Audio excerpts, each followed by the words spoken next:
O Globo Comunidade está de volta e a gente continua falando sobre a gravidez na adolescência, porque muitas vezes ela não é planejada. E aqui com a gente a médica obstetra Isabela Coutinho, também tem a psicóloga Carme Regis e auxiliar administrativo Débora Oliveira, que foi mãe aos 14 anos. Débora, no bloco anterior eu te fiz uma pergunta se você sentia no tempo da escola como se tivesse feito alguma coisa errada. É exatamente assim que a gente se sente, né? Fazendo algo muito errado. E o medo da gente, adolescente, também é magoar a família, né? Que é o que a gente tem de mais importante. O que mais me afligia era isso.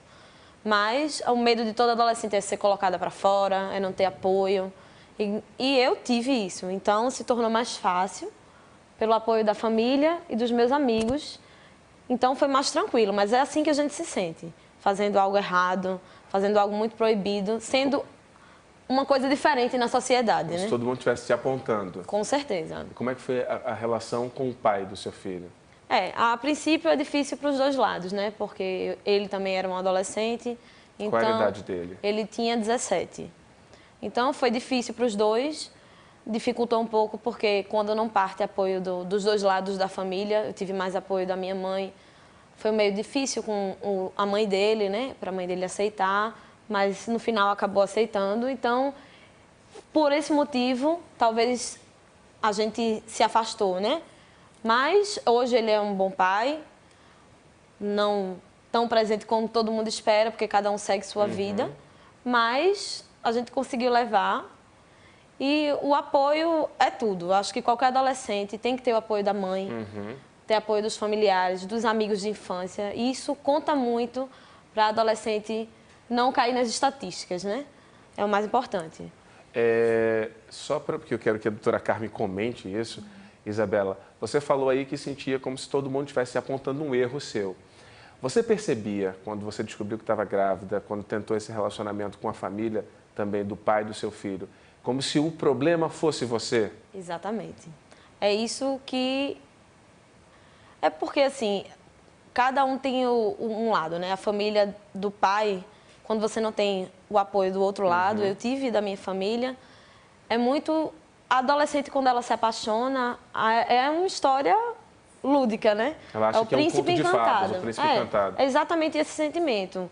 É a última coisa da vida dela, é o primeiro e último homem. Então, quando você não tem um apoio, é muito difícil, porque a adolescente ela fica assim, com uma marca disso, né? Porque se torna para o resto da vida. Carmen, por que isso acontece? Por que a adolescente pensa desse jeito, de toda essa experiência que a Débora estava contando aqui pra gente? Nós temos uma questão cultural muito forte, né? De que a menina é o ser sedutor. Então, a menina provoca o menino, aspas, e esse menino é muito mais vítima, digamos assim, é visto socialmente, sendo muito mais a vítima do que, na verdade, compartilhando de um ato natural, que é o ato da sexualidade. O que é que isso vai acarretar, né? Algumas disfunções na área da sexualidade feminina e que tem grande dificuldade de estabelecer uma sexualidade normal com novos parceiros. Por conta exatamente dessa coisa que é implantada. É errado, é feio e você provoca. Além disso, né, diante de todo esse contexto, se houver uma predisposição na adolescente, familiares com histórico de doenças psíquicas, essa adolescente pode desenvolver uma depressão, né? E alguns transtornos de ansiedade relacionados ao trauma. Então, a gente tem que ter muito cuidado quando a gente lida com adolescente, porque essa questão cultural é forte e ela precisa ser quebrada. As mães e os pais precisam conversar com os filhos e filhas sobre sexo. Até porque para entender que ela não faz o filho sozinho, né?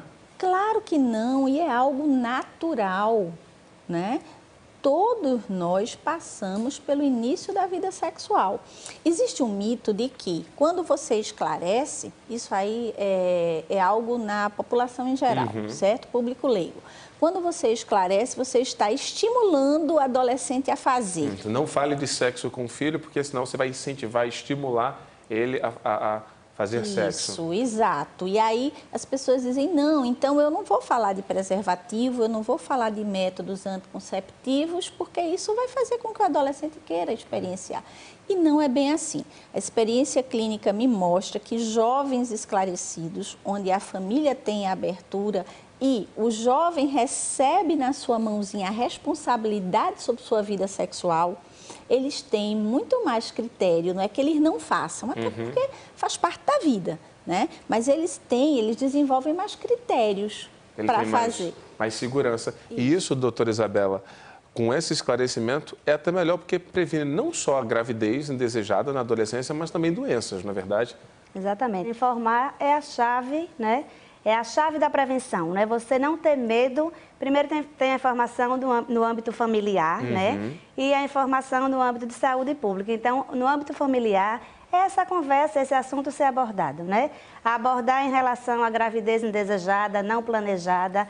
Também orientar em relação às doenças sexualmente transmissíveis, como você falou. Então, é não ter medo de conversar com sua filha e com o seu filho também, que, como você disse, ela não faz o neném sozinho, ela não está ali como a responsável única, mas é a gente conversar, é a gente explicar, é a gente partilhar e dar também a corresponsabilidade da opção, né?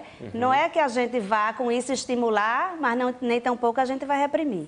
A gente vai realmente informar o que é que se deve fazer nas situações em que realmente tiver necessidade de você, né, quando você acha que chegou o momento de ter a relação, é você estar munido de informação e de abertura em casa. Do ponto de vista de saúde pública, é justamente isso, é estimular através de mídia, através de ações de saúde. Conscientizar também, conscientizar, né?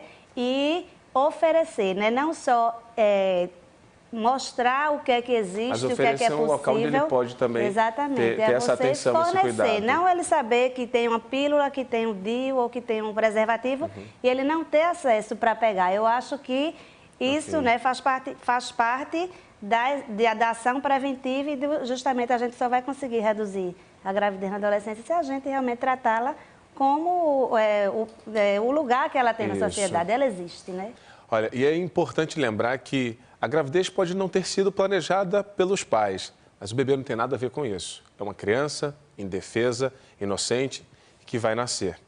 Depois do intervalo, a gente vai continuar falando sobre gravidez na adolescência e você vai saber onde a adolescente grávida pode procurar atendimento de graça. É importante o pré-natal. É daqui a pouco, depois do intervalo. Até já.